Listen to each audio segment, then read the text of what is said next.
হজরতুল আল্লাম শহীদ মরহুম আল্লামা দেলোয়ার হোসেন সাঈদী রহিমাহুল্লাহ, ওনার স্মৃতি বিজড়িত আজকের এই ঐতিহাসিক প্যারেড ময়দানের তাফসিরুল কোরআনের প্রোগ্রামে সব আছে।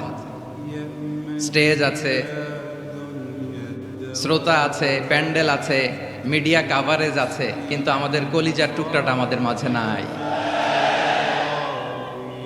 আজকের এই প্রোগ্রামে আলোচক হয়ে এই চেয়ারে আমি না বসে ওই শ্রোতাদের কাতারে বসে যদি আমাদের আল্লামার নুরানি চেহারার দিকে তাকিয়ে ওয়াজ শুনতে পারতাম, আমাদের হৃদয়টা ঠান্ডা হয়ে যেত,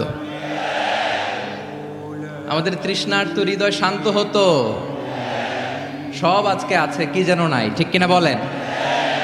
আল্লাহ তাআলা প্রতি 100 বছরে একজন মুজাদ্দিদ পাঠান, প্রতি 100 বছরে একজন মুজাদ্দিদ, যিনি সমাজকে সংস্কার করেন।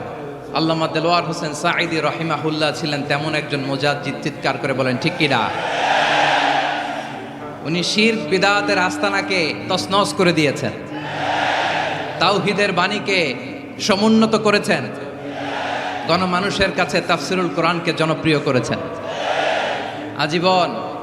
আজীবন তিনি ইসলামকে বিজয়ী শক্তি হিসেবে দেখার স্বপ্ন দেখতেন।